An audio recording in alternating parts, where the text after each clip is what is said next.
నమస్తే, నేను మీ Ravula Bhaskar Rao, retired gazetted head master, పర్యావరణ ఉద్యమకారులకు ఉన్నాము. సామాజిక సేవ కార్యకర్తగా ఉన్నాము. అయితే ఈ మధ్యకాలంలో మట్టి వినాయకులను తయారు చేయాలనే ప్రచారాన్ని ఇటు సామాజిక కార్యకర్తలు, స్వచ్ఛంద సంస్థలు, ప్రభుత్వం చేస్తున్నప్పటికీ కొంతమంది ఇంకా రసాయనిక రంగులతో తయారు చేసినటువంటి ప్లాస్టర్ ఆఫ్ ప్యారిస్తో తయారు చేసినటువంటి విగ్రహాలను చేయడం, అమ్మడం జరుగుతూ ఉన్నది. ప్రజలు కూడా వాటిని పూజించడం, తర్వాత చెరువుల్లో నిమజ్జనం, బావుల్లో నిమజ్జనం, నదుల్లో నిమజ్జనం చేయడం జరుగుతూ ఉన్నది.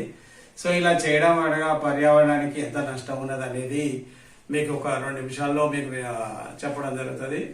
సో ఇక్కడ మనము ఈ ప్లాస్టర్ ఆఫ్ ప్యారిస్తో తయారు చేసినటువంటి విగ్రహాల లోపల ప్లాస్టర్ ఆఫ్ ప్యారిస్ అనేది మీ అందరికి తెలుసు, అది నీటిలో త్వరగా కరగదు, తర్వాత చాలా సంవత్సరాలు పడుతూ ఉంటుంది. అదేవిధంగా దానిపైన ఉపయోగించినటువంటి ఆకర్షణీయమైనటువంటి రసాయనిక రంగుల వల్ల కూడా ఏంటంటే కలర్ఫుల్ కెమికల్స్ ఇవన్నీ కూడా వాడడం ఏంటంటే దాంట్లో ఉన్న వాటి వల్ల మరి నిమజ్జనం చేయడం వల్ల నీటికి నష్టం జరుగుతుంది. నీటిలో కూడా ఎలాంటి కాలుష్యాలు చేరుతాయి అనేది మనం ఒక నిమిషం చెప్పుకుందాం.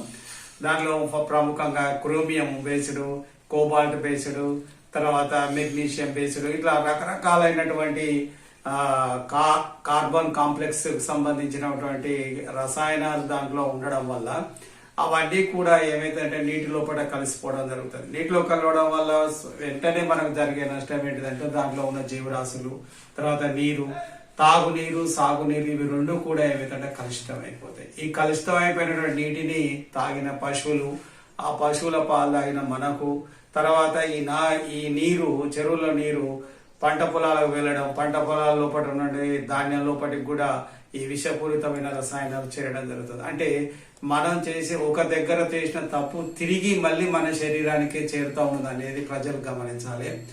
ఇలా సాగునీరు, తాగునీరు కలుషితమైన ఆ తర్వాత మనం చేయాల్సినది ఏమీ ఉండదు. సో మరి దీనికి ప్రత్యామ్నాయంగా ఏం చేయాలి అంటే మనం మట్టితో తయారు చేయాలి.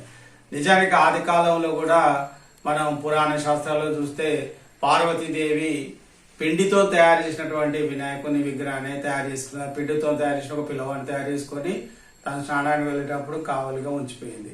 మరి శివుడు ఇక్కడికి వచ్చి ఈ బాలుడు అడ్డగిస్తాడు, తల్లి మాట జవదాటాడు కాబట్టి అడ్డగిస్తే అతని కోపంతో ఆయన నిత్య వ్యవహారాలు చేసుకొని కోపం మీద ఉండడం వల్ల త్రిశూలంతో బాలుని ఖండించారు. ఆ తర్వాత కథ మీ అందరికీ.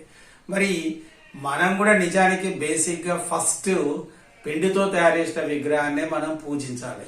ఒకేలా కుదరదు, పిండితోని అందరూ చేసుకోలేరు, అందరూ ఒకే రకమైనటువంటి పవిత్రత పాటించలేరు అని అనుకున్నప్పుడు మట్టితో చేయడం శ్రేష్టమైంది. మట్టిని ప్రకృతి నుంచి తీసినటువంటి మట్టిని మళ్ళీ ప్రకృతిలోనే కలపాల్సిన అవసరం ఉన్నది. దానికి మనం విరుద్ధంగా ఏం చేస్తామంటే ప్రకృతి తీయకుండా వికృతి కెమికల్స్తో తయారైనటువంటి ప్లాస్టర్ పరిస్థితులు వాటిని తయారు చేసి తిరిగి మనం ప్రకృతిలో కలిపి విషపూరితమైనటువంటి వాతావరణాన్ని తయారు చేసుకుంటా ఉన్నాం. కాబట్టి దీనికి మేము గత 24 సంవత్సరాల నుంచి మా మండల కేంద్రం లోపల మట్టి వినాయక విగ్రహాలను తయారు చేయడం, ఉచితంగా అందరికీ పంపిణీ చేయడం జరుగుతూ ఉన్నది. సో ఈ విధంగా మా వంతు ప్రయత్నంగా మేము ఈ యొక్క గ్రామీణ ప్రాంతాల లోపల అవగాహన కార్యక్రమాలు చేస్తూ అదేవిధంగా వాటికి ప్రత్యామ్నాయం చూపిస్తూ మరి ఈ విధంగా ప్రకృతిలో సేకరించినటువంటి ఈ యొక్క వనమూలికలతో కూడుకున్నటువంటి ఈ పాలవేలిని ఇలాగ తయారు చేసుకోవచ్చు. మనం అందంగా అలంకరించుకోవచ్చు. ఇందులో 21 రకాల పత్రి ఉంటుంది. ఇందులో ఉత్తరేణి కానీ, గరక కానీ, తర్వాత నిమ్మ, దానిమ్మ, తర్వాత జామ, తర్వాత రేగు, తర్వాత ఈ విధంగా అనేక రకాలైన మూలికలను మనము ద్వారా ప్రకృతి సిద్ధంగా, సహజ సిద్ధంగా దొరికినవి.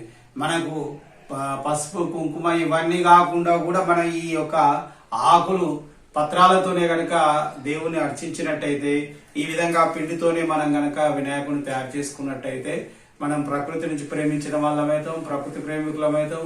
తర్వాత మన ఆహారం, మన నీరు, మన ఏది కూడా కలుషితం కాకుండా ఉంటుందన్న ఆలోచనతోని ఈ కార్యక్రమాలన్నీ చేపట్టడం జరుగుతూ ఉన్నది.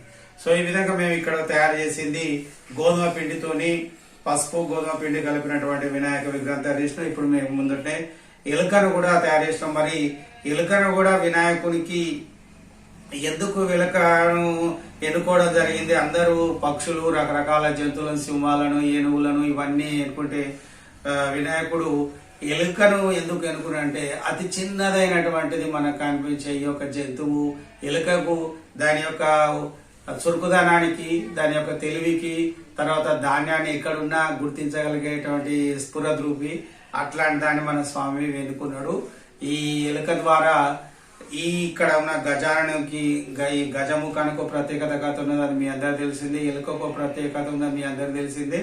మరి గణపతిని ఎలా పూజించాలి, మంత్రాలు తంత్రాలు ఏమీ రాకున్నా అత్యంత పవర్ఫుల్ అయిన మంత్రం ఓం గం గణపతయే నమః అని 21 సార్లు 3 పూటలు అనుకుంటే గణపతి అనుగ్రహం మనకు కలుగుతుంది. ఓం శ్రీ మహాగణపతి అని అనుకున్నాక జరుగుతుంది. బాగా స్వామికి ఇష్టమైన మంత్రం ఓం గం గణపతయే నమః 21 సార్లు అనుకోవాలి. ఏ పని చేసే ముందటైనా 21 సార్లు ఈ మంత్రం కనుక చదువుకున్నట్టయితే మనం ఆ పనులన్నీ నిర్విఘ్నంగా, ఎలాంటి విఘ్నాలు లేకుండా చాలా విజయవంతంగా మనం పనులు పూర్తి చేస్తామని శాస్త్రం సాంప్రదాయం చెప్తా ఉన్నది. కాబట్టి దీన్ని అందరూ మీరు ఫాలో అవుతారని ఓం గం గణపతయే నమః.